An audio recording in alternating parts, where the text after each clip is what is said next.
The story begins in Oak Cliff, where crews rise, fall, and get reborn in the shadows of the ones that came before them. Before 8 Block, there was Jug Team, a clique that paved the way for what came next.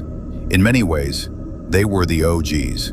But just like the streets they moved through, nothing lasts forever. One of Jug Team's most known members was Snoop, a name that still rings out through disses and block murals. On the night of August 16th, 2018, Snoop and 2 other Jug Team members, one being Royalty Man, hit a house on East Overton Road in what police would later call an attempted home invasion, but the plan fell apart fast.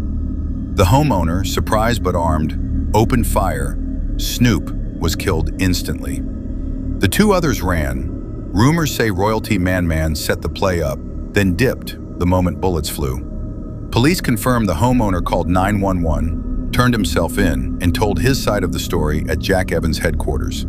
With the physical evidence matching his account, he was released. No charges were filed. The case was ruled self-defense. But in the streets, it wasn't just a loss, it was a turning point. From the ashes of Jug Team, something new began to form, 8 Block. A younger generation, bred from the same soil, carrying the name of their fallen, but ready to carve out their own legacy. And it all started with the death of Snoop. As 8 Block found its footing in Oak Cliff, their ties began to stretch beyond city limits, clicking up with other sets cut from the same cloth.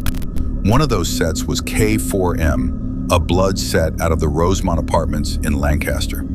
K4M made noise out of Lancaster, with their clique gaining traction behind the voice of their most known artist, Thuka D. But like most sets in Dallas, their rise came with losses. One of K4M's most respected young members was Quay, just 19 years old. On May 17, 2022, Quay was shot and killed inside his own home in East Fort Worth, not by an op, but by someone even closer, a relative. According to police, Quay was found on the couch in his living room, shot multiple times in the face, torso, arms, and hand. 9mm shell casings were found on the floor, under the table, and even on his body. He was covered by a comforter when the bullets hit, suggesting he was either asleep or shielding himself in those final seconds. The man accused of killing him? Derek Sidner, 35, a family member. Hours before the shooting, witnesses say the 2 exchanged words outside the house, but nothing out of the ordinary. Later that night, everyone went to sleep. Then came the gunfire. It was around 2:30 a.m. when Quay's people woke up to the sound of bullets. By the time police arrived, Quay was already gone. Sidner fled the scene but was arrested weeks later in Virginia and officially charged with murder on June 16. Quay's death shook K4M, and it wasn't just because of who pulled the trigger. It was where it happened, how it happened, and who got left behind. As the streets approached the 1-year anniversary of Quay's death, the wounds for K4M were just beginning to reopen. Exactly 1 week before the date Quay was killed, the set suffered another heavy blow. On May 10, 2023, Dre, a known member of 8 Block/K4M, was shot and killed in Oak Cliff during an attempted carjacking that went violently wrong. It happened just before sunrise at the Quick Trip gas station off SRL Thornton Freeway near Glen Oaks Crossing. According to investigators, Dre and 2 other individuals attempted to rob a man at gunpoint for his Dodge Charger Scat Pack, a high-performance vehicle that's become a trophy in street culture. But the man they targeted was ready. He pulled his own firearm and shot 2 of the 3 suspects. A witness nearby described the chaos. "I seen a youngster grab another one and throw him in the car, but his feet was still hanging out. They drove off fast and tried to make a turn, but the door was still open." The group sped away in panic and pulled up to Methodist Charlton Hospital, where Dre was later pronounced dead from his injuries. The other suspects were treated for non-life-threatening wounds and taken into custody. The intended victim, the Scat Pack owner, was not charged, as police determined it was self-defense. Dre's death hit hard, not just because of the loss, but because of the timing. 1 week from that day, it would mark exactly 1 year since Quay had been murdered. 2 back-to-back losses in May, on nearly the same date, to completely different kinds of violence. But before the mourning could even settle, another warhead dropped, this time between 5K and K4M. Just 5 days after Dre's death, the streets of Cliff Heights were lit up by gunfire. In the early hours of May 15, 2023, around 2:55 a.m., a mission was put in motion by members of AFNF, a subset of 5K. Their target? K4M member 5 shot him. Surveillance shows multiple vehicles parking along the I-35 service road near Cliff Heights Circle. Between 7 to 10 individuals jump out armed with at least 7 different firearms, including 9mm, 40 caliber, and 300 blackouts. They opened fire on 5 Shotham's residence at 105 Cliff Heights, unloading over 60 rounds. But in the middle of the chaos, something went wrong. While shooting at the house, one of the AFNF members forgot to turn their friendly fire off and accidentally shot and killed his own mans. The victim? Hung Cho, a known and active AFNF member. According to police, the shooter was later identified as Dalen Webb. Surveillance captured the exact moment. Hung Cho is seen running with the group when he suddenly collapses. The rest flee, leaving him behind. It was supposed to be a drill. Instead, it became a self-inflicted body on AFNF's side. Fuka D, the voice of K4M, dropped a song a month ago titled Not Just Rapping. In it, he rapped the lyrics, "How the f did he die on his first mission?" I'm guessing the Nick was new to this. Mother's Day, May 11th, 2025. A day that should have been about peace, love, and family turned into bloodshed, heartbreak, and the spark of a deadly war that would send shockwaves through the Dallas drill scene.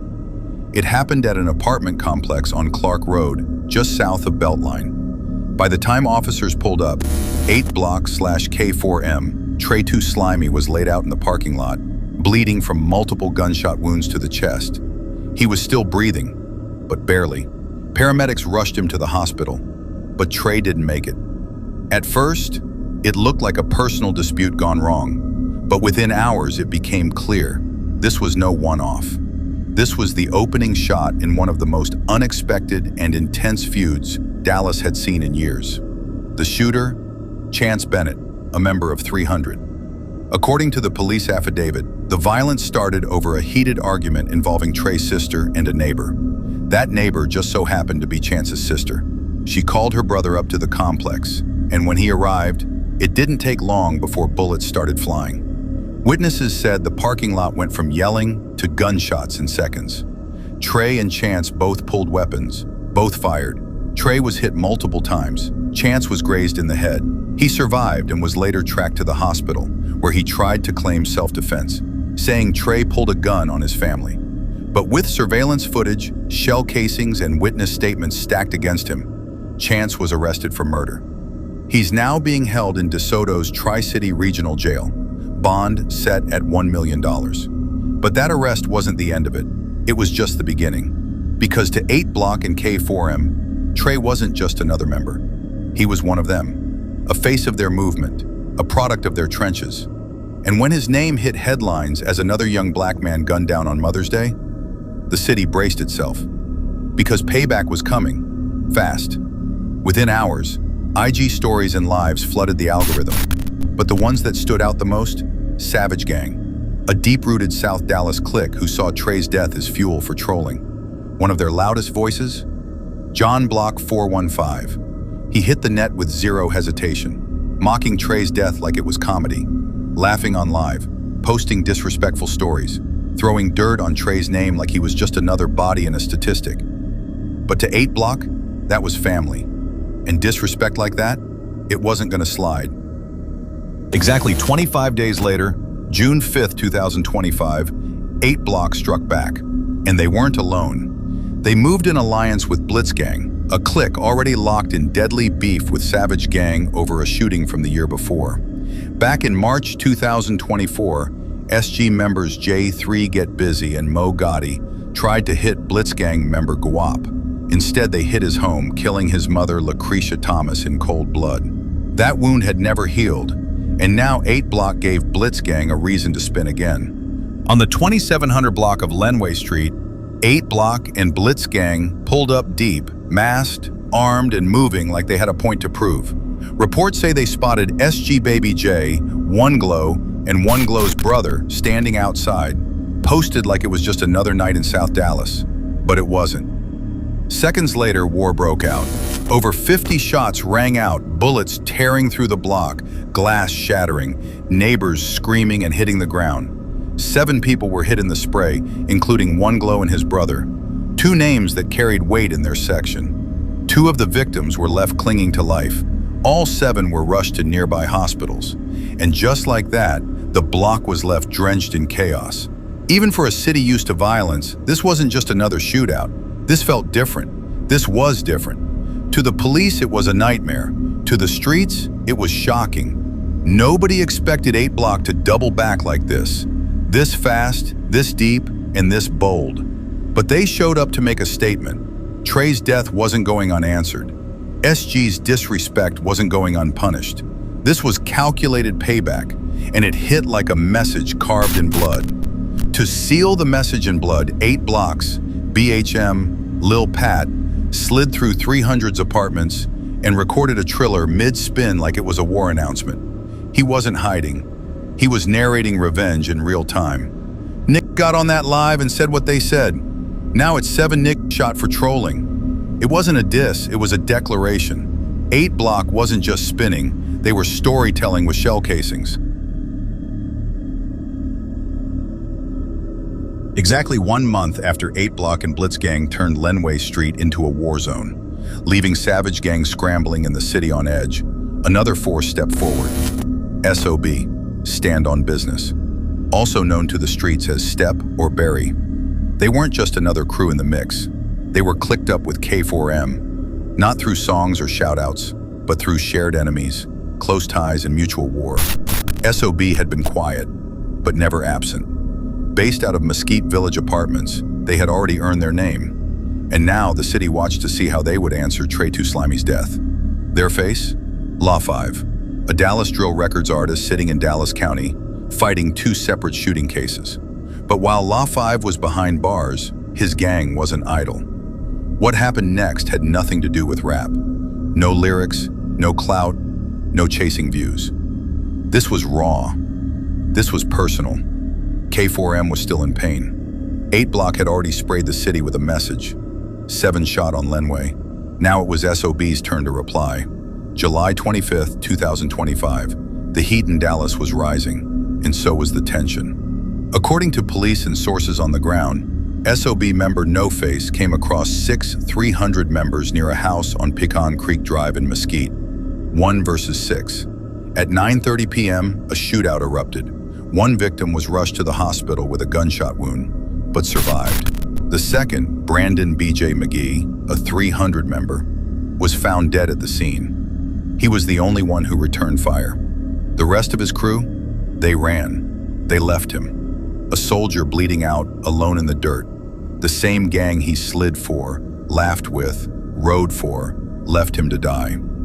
No Face was arrested, but released the next day. The case was too murky, his age too young, but his message, clear. When the news broke, the streets exploded. Lives, stories, memes, disses. 8 Block mocked 300 for folding 6 deep to a solo shooter. The internet laughed, the ops rejoiced. But behind the trolling was something nobody could joke about. This was retaliation. Not just an act of violence, an answer. Trey for BJ, a soul for a soul. This wasn't just about who won or who lost. This was about what was paid. Trey's murder started the chain. Savage gangs trolling escalated it. 8 Block and Blitzgang dropped a mass shooting. 7 victims hit. And SOB, they stepped up and evened the score. 1 man, 1 gun, 6 targets. Only 1 shooter walked away, and it wasn't the ones with the numbers. BJ died alone, and the city watched it unfold in real time. Trey Slimey, gone. 7 shot on Lenway. BJ, dead in the street, left by his own. And while the war was far from over, SOB made sure nobody would forget who evened the score. They didn't tweet it, they didn't diss on a beat, they didn't need the clout, they just stood on business.